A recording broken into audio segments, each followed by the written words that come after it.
శ్రమ చేసే అలవాటు మీ అందరికి ఉంది కాబట్టి మీరు ఇక్కడ ఉన్నారా.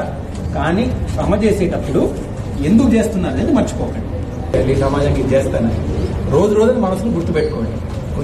ఇప్పుడు నువ్వు పరిగెత్తేటప్పుడు కింద పడితే ఏం చేయాలి? అలా చేసిన వాడికి ఇంకేమన్నా ఆపగలగదా? నేను ఎనీవన్ స్టాప్ యూ చెప్పండి. చుట్టూరు కొన్ని మంది వచ్చి నువ్వు అమ్మాయి నీతో అవ్వదు, నువ్వు సేఫ్ ఉద్యోగం తీసుకో, నువ్వు ఇక్కడ బ్యాంక్ ఉద్యోగం రాయి, నువ్వు ఇక్కడ చిన్న ఉద్యోగం తీసుకో, కిరాణా గుడ్డు పెట్టుకో, పెళ్లి చేసుకో, నీకు పెద్ద పదవులు ఎందుకు, నీతో ఎలా అవుతుంది, సిటీ వాళ్ళకే ఆ ఉద్యోగాలు, ఇంగ్లీష్ మాట్లాడడం రాదు నీకు, ఇవన్నీ మాట్లాడే వాళ్ళకి మనం ఏం చెప్తాం? నీ జీవితం నువ్వు చూసుకోరా, నా జీవితం నేను చూసుకుంటామని చెప్తా కదా. చేస్తారు కదా. వెనుక పడతారా? ఎవరన్నా పాటిస్తారా?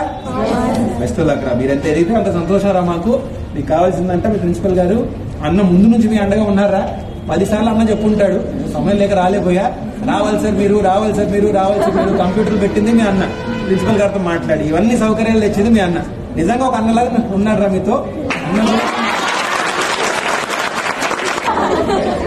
చూడండి, బాగా ఎదగాలరా. మీ వయసులో ఒక మొక్కలాగరా. మీరు మొక్క నాటినప్పుడే దానికి నీళ్లు ఎరువిస్తే ఎదుగుతుంది.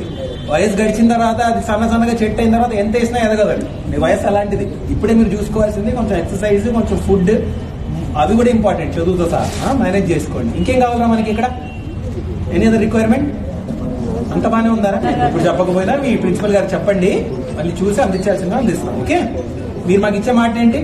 అద్భుతంగా చదువుతారు, చిన్న ఆలోచన వద్దు, చిన్న ఆశలు వద్దు, అన్నిటికన్నా పెద్ద పోస్ట్, అన్నిటికన్నా పెద్ద ఉద్యోగం ఏం చేయగలరు? అదే మీ టార్గెట్, అదే మీ టార్గెట్. సరేనా?